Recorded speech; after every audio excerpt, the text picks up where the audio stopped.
Hi everyone, Dr. Andrew Rill here again from Living Health Integrative Medicine in Annapolis. We're continuing our video series on spinal health and spinal correction.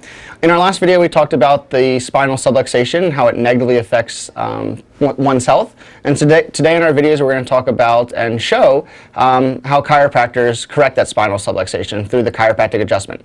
We have two of our patients here. We have Nikki, who's our front desk receptionist, and her son Cameron, who are both active patients in our office. So Nikki never saw a chiropractor prior to working here, and since she's been working here, she gets regular chiropractic adjustments. Nikki, why don't you tell us a little bit about what changes you've noticed with your health since you've been getting adjusted regularly? So I've noticed a lot of changes. I've been in a lot of car accidents, and I made that very clear to Dr. Andrew before he even adjusted me. Of course, he shot x-rays and stuff like that, and discussed things that would help me. And then I get adjusted regularly. I can definitely say, like, this past year, I can't remember a single time that I've been sick. Just for me personally, it's definitely impacted my immune system. Not only that, but I get migraines a lot. And, you know, he always has this way with his hands, you know, and because obviously he knows what he's doing, and it just makes it instantly go away. I'm constantly telling patients when they don't feel good, like, still come on in, like, it's worth it. You will feel better, because I 110% believe that. I mean, everything from my head to my back, instantly, you know, I feel relief. I sleep better at night. You know, I was on Neurontin, and that's something that I don't even have to really take anymore, because I'm constantly keeping up with it and making sure that I'm coming over to see Dr. Andrew at some point throughout the day. Yeah, and you know, she brought up a couple really good points there. Neurontin is a strong drug, also known as gabapentin. That's the more common form of it, that is used to really help with people that have chronic pain syndromes, nerve pain. Like Nikki said, some of the car accidents she was in, she had a lot of chronic pain, and just through getting adjusted, some of the dietary stuff we've worked with her, some of the exercises, she's seen a lot of, you know, good health benefits from it, and able to reducing her medication and getting off some of those drugs.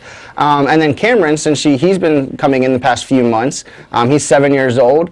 He just started playing football for the first time this year, so we definitely wanted to get him in with all that contact to make sure his spine is staying in proper alignment. Nikki, what have you noticed with Cameron since he's been getting adjusted? So with Cam, it's very similar. I mean, I'm noticing he has more energy, you know, first of all, and then second, when the other children at school are all like, oh, the flu, or oh, I'm getting sick, like, my child's not. And then even if he even has a sniffle, I bring him right in here and get him adjusted, and it's like, boom, you know, instantly his immune system is like woken up, and it gets rid of it before it can even start. And it's like a parent's dream. If anybody has ever dealt with a sick child, they know how fantastic it is for your kid to just clean bill of health. Yeah, and that's another great point Nikki brings up, and why it's so important not for only adults to get adjusted, but for really at a young age to start making sure kids have proper spinal health, because it not only affects, you know, kids. A lot of kids don't have neck pain or low back pain, sciatica, you know, some of the common symptoms we get as adults,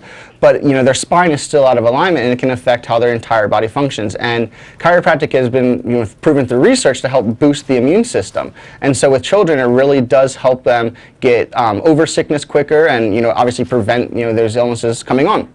So we're going to go ahead and get started. We're going to show Cam getting adjusted first, and then we're going to show Nikki getting adjusted. All right, so first we're going to be adjusting Cam today. The first thing I'm doing is just feeling the vertebrae to see how in alignment they are. And if we find any that are out of alignment, like we've got right here, we're going to gently put it right back in place. All right, so Cam, you're going to give me a nice deep breath in, blow it all the way out. Good.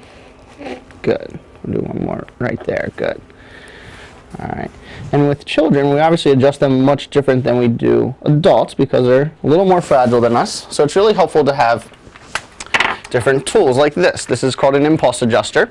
And what we do is, oh, you can stay right there, Cam. What we do is we put it directly on the vertebrae or joint that we want to adjust, and it helps get it back in proper alignment. So we're going to use that for Cam's lower back here. You're just going to feel a little impulse right there. And we're going to do one more right here. Okay, good. All right. Now we're going to recheck, make sure everything's where it needs to be. Good. All right, now you're going to lay on your back for me, Cam. All right, so let's make sure he's nice and straight first on the table. All right, you can relax right here, just like we do. Rest your hands on your stomach for me. All right. And the first thing is just to check to feel where the misalignment is. You know, with Cam playing football now, his neck is something we want to check regularly to make sure it stays in good alignment. We've got a little misalignment here on this right side. So just relax. You feel a little impulse there. Good. And we've got one more right here. Just relax for me, Cam. Let your head drop. Perfect. Good. Check to make sure everything's where it needs to be. And that's it. All right. Go ahead and give me your hand and I'll help you up, Cam. And that's how we adjust the little ones. And now we're going to adjust Cam's mom, Nikki. So same thing with Cam. The first thing we're going to do with her, I'm going to start with just some of the muscles. You know, she's one of our receptionists, so she's on the phone a lot, she's on the computer a lot, so she gets very tight here in her mid-back. So if we can loosen up some of these muscles with just a little bit of trigger point work first, it's going to make her adjustment easier. It's going to also help it hold longer for her. So sometimes this isn't the most comfortable. Patients can usually get through it. If not, they'll tell me to back off a little bit. And we're just going to do a little bit of stretching. All right. And so first, I always like to start in the mid-back of the thoracic spine. Find where we have a misalignment. And right around where the muscle tension is where the misalignment is very common. So, Nikki, you're going to give me a nice deep breath in. Blow it all the way out. Good. And you hear that clicking and popping. We didn't hear that much with Cam because he's much smaller. All that noise is, people always think, well, are they breaking the bones? Are they doing something like that? All that noise is a release of pressure. There's fluid in all the joints of our body. Sometimes a little air bubble might get in there, and then when you do that adjustment, it's just a release of pressure. So now we're going to move to her mid-back, or I'm sorry, to her lower back and her lumbar spine. So I'm going to do a different adjustment than I did with Cam with her. So I'm going to have her actually lay on her side facing this way. All right, we're going to bend this top one, keep that one straight, give me this arm here, good. Just relax, let your shoulder drop back, good. All right, next you're going to roll the other way.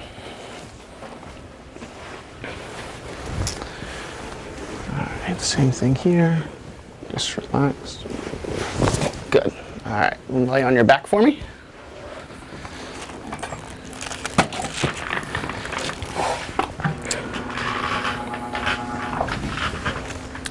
So we're going to start just by finding the misalignment here. And Nikki gets headaches occasionally, so we're going to do a little bit of work on the muscles right at the base of her skull, because when those get tight, they trigger migraines, and you know, we're trying to help Nikki get through some of those. It doesn't look like I'm doing much right now, but Nikki can tell you I'm digging in pretty good to the muscles right here at the base of her skull, called the suboccipital muscles. Yup. It's not the most fun treatment, but it really does help with releasing the tension and helping with those headaches. All right, so now we're going to do her adjustment. Good. We're going to do one more right here. Perfect.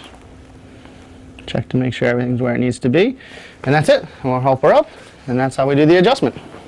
If you want a solution to your chronic neck pain, low back pain, or chronic poor posture, come into our office for a consultation. You can just call the number below to get scheduled.